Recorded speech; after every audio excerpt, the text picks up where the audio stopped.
നമസ്കാരം. പ്രധാന വാർത്തകൾ ഇപ്പോൾ എന്നോടൊപ്പം ചേരുന്നു NTVയുടെ തീർച്ചയായും പ്രതീക്ഷ. നമ്മളിപ്പോൾ നിൽക്കുന്നത് 94.7 FM ന്യൂസ് ടീമിന്റെ കൂടെയാണ്. ശ്രീ അനൂപ് കീച്ചേരി, അതുപോലെ തന്നെ വേണു പരമേശ്വർ, കൂടെ ധന്യലക്ഷ്മി കൂടെയുണ്ട്.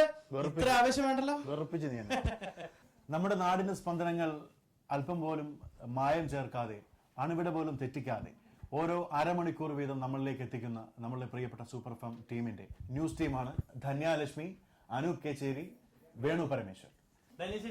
ഞാൻ ചേച്ചി എന്ന് വിളിക്കുന്നത് എന്തുകൊണ്ടാന്നറിയോ? ബഹുമാനം അല്ല, ഇവിടെ നിന്നോ കൈനീട്ടം കൊടുക്കുന്നുണ്ടെന്ന് പറയുന്നു. അപ്പൊ അത് എങ്ങനെയാന്ന് അറിയാൻ വേണ്ടിട്ട്. പ്രായത്തിന് ആരാണോ ഇളയത് അവർക്ക് മാത്രമേ ഇവിടെ ഉള്ളൂ. ഞാൻ എല്ലാരും ചേട്ടാന്ന് വിളിക്കാം.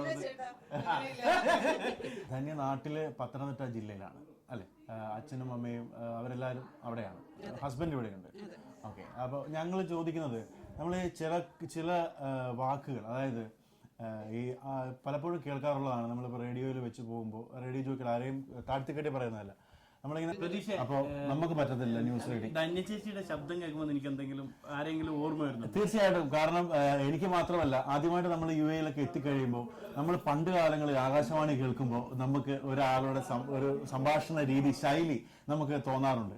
അതേ ഒരു ശൈലി പിടിച്ചിട്ട് അത് അങ്ങനെയെങ്കിലും ആരെങ്കിലും റോൾ മോഡലാക്കി സംസാരിച്ചത് കൊണ്ടാണോ ഇപ്പോൾ ഈ ധന്യലക്ഷ്മി വളരെ ഒതന്റിക് ആയിട്ട് ന്യൂസ് വായിക്കുന്നത്? നിങ്ങൾ ഉദ്ദേശിക്കുന്നത് ആരെയാണെന്ന് എനിക്ക് മനസ്സിലായി. പക്ഷെ എനിക്ക് തോന്നാറുള്ളത് ശബ്ദം ഒരുപക്ഷെ ഏകദേശം ഒരേപോലെയാണെന്ന് പലരും പറഞ്ഞു. എങ്കിലും ചില വാക്കുകൾ, ചില ഊന്നലുകൾ മേ ബി ചിലപ്പോൾ സ്വാധീനം ഉണ്ടായിരിക്കാം. കാരണം നമ്മൾ ഇല്ല എന്ന് പറയുന്നത് തെറ്റായിരിക്കുമെന്ന് എനിക്ക് തോന്നുന്നു. കാരണം നമ്മളൊക്കെ കേട്ട് വളർന്നതും വലിയ ഉദാഹരണമായിട്ടൊക്കെ കാണിച്ചതും ഒക്കെയുള്ള ആൾക്കാരുണ്ട്. സീനിയേഴ്സിനെ എപ്പോഴും നമ്മൾ കാണാറുണ്ട്. അതുണ്ടായിരിക്കാം. പക്ഷെ ഞാൻ പറയുന്നത് ഇപ്പം ഈ ഉച്ചാരണ കാര്യങ്ങളിലും ആ കാര്യങ്ങളിലൊക്കെ ഇനി നമ്മുടെ നാടിന്റെ ഒരു വല്ലാത്ത സ്വാധീനം ഉണ്ടാവാൻ ചാൻസ് ഉണ്ടെന്ന് എനിക്ക് തോന്നാറുണ്ട്. പ്രത്യേകിച്ച് നമ്മുടെ നാട്ടിലൊക്കെ വളരെ കൃത്യമായ മലയാളം പറയും. അത് നിർബന്ധമാണ്, അങ്ങനെ പറയണം എന്നുള്ളത് നിർബന്ധമാണ്. അപ്പൊ അത് ചെറുപ്പത്തിലേ നമ്മളത് ശീലിക്കുന്നതാണ്. മാത്രമല്ല എനിക്ക് തോന്നാറുണ്ട്, ഈ നമ്മൾ വായിക്കുമ്പോൾ തന്നെ നമ്മളൊരു ഋതം അതിൽ കാണാറുണ്ട്. അത് നമ്മൾ ഈ കുട്ടിക്കാലത്ത് നമ്മൾ ഉറക്കെ വായിച്ച് പഠിക്കുക എന്ന് പറയുന്ന ഒരു കാര്യം അത് നമ്മളെ വല്ലാതെ ഹെൽപ്പ് ചെയ്തിട്ടുണ്ടാവും. പക്ഷെ ഇന്നിപ്പോ അങ്ങനെ ഉറച്ച് വായിക്കുന്ന പ്രകൃതമൊന്നും ഇല്ല. എല്ലാവരും അത് നോക്കി മനസ്സിലാക്കുന്ന ഒരു രീതിയാണ്. അത് പഠനത്തിന്റെ ശൈലിയാണ്. പക്ഷെ നമ്മളൊക്കെ അങ്ങനെ ആ ഒരു കൺവെൻഷണൽ രീതിയിൽ വളർന്നു. പക്ഷേ ഞങ്ങളുടെ കുരങ്ങന്മാരുടെ ഒരു ചെറിയൊരു കോംപ്ലിമെന്റ് പറയാം. വേറൊന്നുമല്ല, ഞങ്ങൾ കുസൃതികൾ കാണിക്കുന്ന കുരങ്ങന്മാരാണ്. പക്ഷെ ഞങ്ങളൊരു ജെന്യുവനായിട്ടൊരു കോംപ്ലിമെന്റ്, UAE വനിതകൾ, വാർത്താ വായനക്കാരിൽ വനിതകളിൽ വളരെ ഒതന്റിക് ആയിട്ട് ന്യൂസുകൾ വായിക്കുന്ന നല്ലൊരു ന്യൂസ് റീഡറാണ് ധന്യലക്ഷ്മി. അഭിനന്ദനം. അനൂപേ, അനൂപ് കീച്ചേരി, ഈ മൈക്ക് അവിടെ പിടിച്ചോളൂ. ഇത് പിടിച്ചിട്ട് സത്യം പറയാം അനൂപേ, നമ്മുടെ മലേഷ്യൻ വിമാനം എവിടെ ഒളിപ്പിച്ചിരിക്കുന്നത്? അല്ല, അത് ഇപ്പോഴും ഒരു ദുരൂഹമായി തന്നെ നിൽക്കുകയാണ്. അതുകൊണ്ടാണ് ചോദിച്ചത് എവിടെ ഒളിപ്പിച്ചത്. അല്ല, ആ ദുരൂഹത ഇപ്പോഴും തുടർന്നുണ്ട്. അനൂപ് എനിക്ക് തോന്നുന്നു ഒരു 10 വർഷമായോ അല്ലേ? അതെ, 10 വർഷം. ന്യൂസ് ഫീൽഡിൽ 10 വർഷമായിട്ടുണ്ട്. സൂപ്പറിൽ വന്നിട്ട് 10 വർഷമായി. ഒരു വർഷം ആവുന്നേ ഉള്ളൂ. അതെ, സെയിം കമ്പനി തന്നെയായിരുന്നു. അപ്പൊ അനൂപേ, ഞാനേ ഒരു സംഭവം ഞാൻ ഒരു ചോദ്യം കൊണ്ടുവന്നിട്ടുണ്ട്. എന്ത് ചോദ്യം?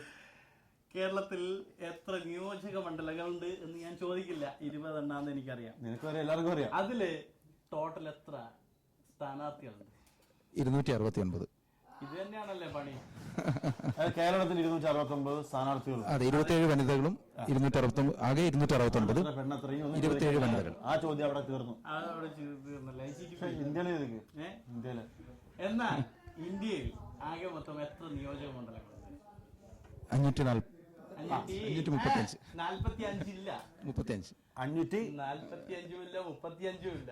നിങ്ങളപ്പോ ധന്യ പറഞ്ഞത് ടോട്ടാലിൽ നോക്കുമ്പോൾ 45 ശരിയാണ്. ശരിയാണ്. പക്ഷേ 545 ലോക്സഭാ സീറ്റുകളാണ് നമുക്കുള്ളത്. പക്ഷേ 543 സീറ്റുകളിലേക്ക് മാത്രമേ തിരഞ്ഞെടുപ്പ് നടത്താറുള്ളൂ. ബാക്കി 2 സീറ്റുകൾ രാഷ്ട്രപതിക്ക് നാമനിർദ്ദേശം ചെയ്യാനുള്ള അവകാശമുള്ള 2 സീറ്റുകളാണ്. നിങ്ങളുടെ ന്യൂസ് പ്രാവീണ്യം തെളിയിച്ചിരിക്കുന്നു. അപ്പൊ പൊതുവെ അനൂപിന്റെ ഷോ കേട്ടിട്ടുണ്ടോ? ഞാൻ കേൾക്കാറുണ്ട്. വൈകുന്നേരങ്ങളിൽ വിളിക്കുന്ന ആളെ ഒരു അക്ഷരം പറയിക്കില്ല അനൂപ്.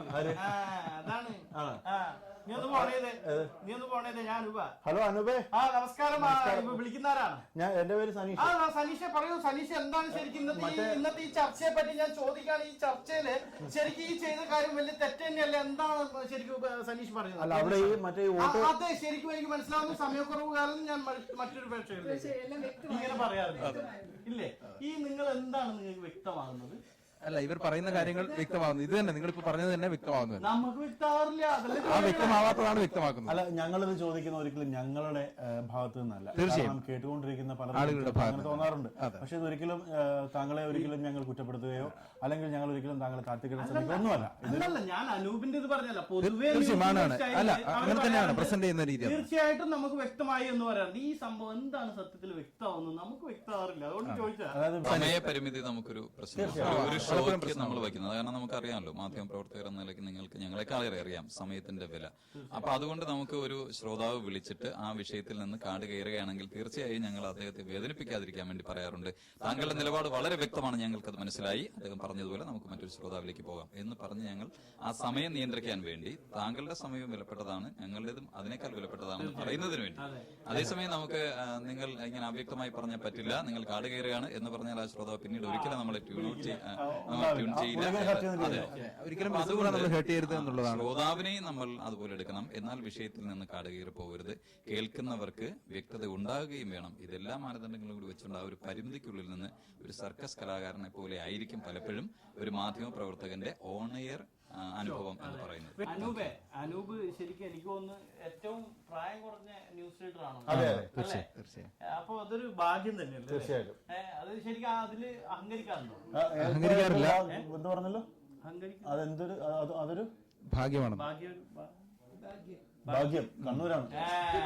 അത് കൊണ്ട് വന്നാണ്. അതേ കണ്ണൂർ ജില്ലക്കാരനാണ്. പക്ഷെ അദ്ദേഹം ഭായ് എന്ന് പറഞ്ഞു. അദ്ദേഹം ന്യൂസ് റീഡറാണ്. എനിക്ക് ഇതല്ല പരിപാടി. നമ്മള് കൊരങ്ങനല്ലേ, എന്തും ചെയ്യാലോ.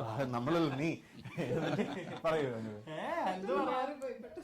അല്ല, അദ്ദേഹത്തിന് മിക്കവാറും അങ്ങനെയാണ്. മറ്റേ ഭാരതം ബിരിയാണിയുടെ ഭായ പറയും. ശരിക്കും ഞാൻ ഒരു കാര്യം ചെയ്യട്ടെ. അല്ല, അത് കണ്ണൂർ ജില്ലയിലെ ഒരു ഭാഷയുടെ ഒരു പ്രത്യേകതയാണ്. വേണ്ടാന്ന് പറയാം, വേണ്ടാന്നേ പറയുള്ളൂ. അങ്ങനെ വേണ്ടാന്ന് കണ്ണൂരിലെ ഭാഷയുടെ ഒരു പ്രത്യേകതയാണ് സനീഷ് പറഞ്ഞത്. കാരണം വേണ്ട എന്നാണ് നമ്മൾ സാധാരണ പറയുന്നത്.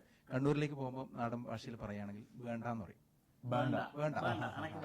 അപ്പൊ ഞാൻ ചോദിക്കട്ടെ, അനൂപ് നാട്ടില് ന്യൂസ് റീഡർ ആയിരുന്നു. അപ്പൊ നാട്ടിൽ കണ്ണൂർ ജില്ലയിലായിരുന്നല്ലോ ന്യൂസ് റീഡർ. അപ്പൊ നാട്ടിൽ ന്യൂസ് വായിക്കുന്ന സമയത്ത് കണ്ണൂർ സ്റ്റൈലിലാണോ വായിക്കുക, ഇതേപോലെയാണോ വായിക്കുക? അല്ല, സാധാരണ രീതിയിൽ തന്നെ എല്ലാവർക്കും മനസ്സിലാവും. കാരണം ന്യൂസ് വായിക്കുമ്പോൾ നമ്മൾ കൊളോക്കിയൽ ലാംഗ്വേജിൽ വായിച്ചു കഴിഞ്ഞാൽ അത് ആ ഒരു പ്രദേശത്തുള്ള ആളുകൾക്ക് മാത്രമാണ് മനസ്സിലാവുക. അപ്പോൾ എല്ലാവർക്കും മനസ്സിലാവുന്ന രീതിയിലാണ് നമ്മൾ ഇത്തരത്തിലുള്ള ഒരു ഭാഷയിലേക്ക് വരേണ്ടത്.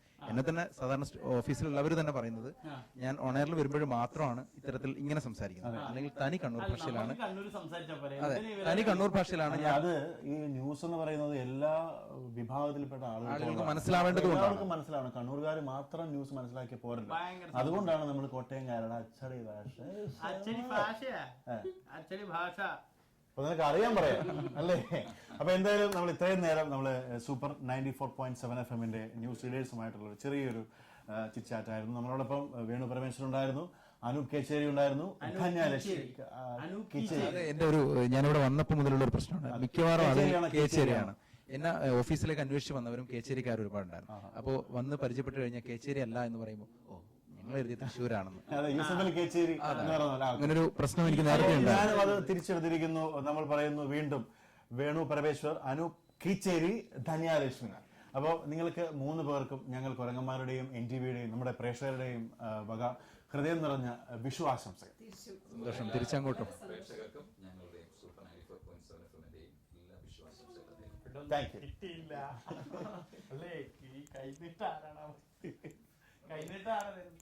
കുരങ്ങന്മാരുടെ നല്ലൊരു രസകരമായ എപ്പിസോഡ് നമ്മൾ ഇന്ന് ബർഷാലുലൂർ ഇങ്ങനെ കഴിഞ്ഞു. സൂപ്പർ 94.7 FM റേഡിയോ താരങ്ങളുമായിട്ടായിരുന്നു ഈ നമ്മുടെ ഇത്തവണത്തെ വിഷു. അപ്പോൾ എല്ലാ നമ്മുടെ പ്രിയപ്പെട്ട പ്രേക്ഷകർക്കും നമ്മുടെ സ്വന്തം കൂട്ടുകാർക്കും സമ്പൽ സമൃദ്ധിയുടെയും ഐശ്വര്യത്തിന്റെയും നിറമാർന്ന ഒരു വിഷു ആവട്ടെ എന്ന് ആശംസിക്കുന്നു. എല്ലാവർക്കും ഒരു വിഷു ആശംസ.